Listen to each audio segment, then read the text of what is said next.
Hi guys! It's me again, your Juniora Teroak at your service. So eto nga po, napunta kami dito sa Bubakan ni Alejandra. Ang napakaganda po talaga dito guys. Sobrang lamig ng hangin, tapos napakaraming klase ng bulaklak. Sobrang refreshing po. Sobrang ganda, wala na talaga akong masabi.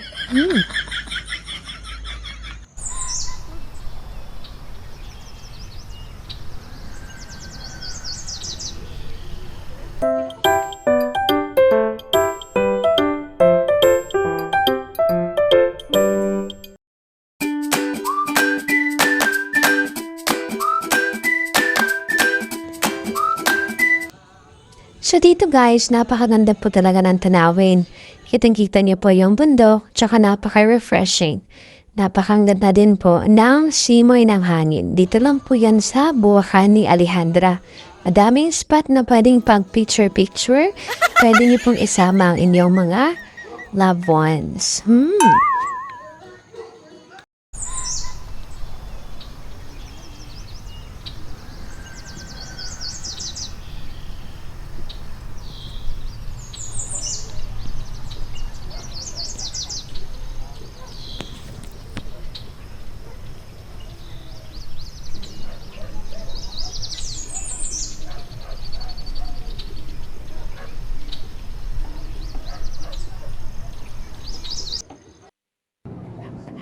Sobrang lamig ng hangin, guys.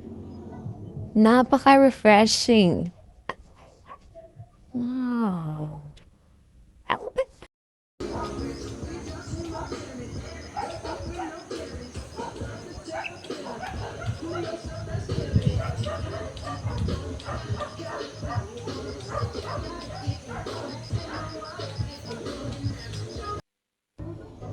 So guys, nalabot tayo dito sa area na parang hindi po pwede dito kasi walang lusutan guys. So ito yung dinadaanan siguro ng mga nagdidilig dito ng bulaklak. So balik po tayo doon sa may daanan. Masyado nagpapahalata na taga-bukid talaga ba? Taga-kat-kat ng bukid. Kung saan-saan ang tayo na darating. Palit tayo guys.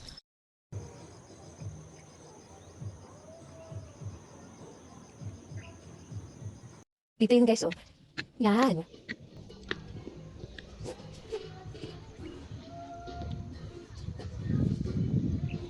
Kanina, napunta na tayo dyan sa gitna, guys.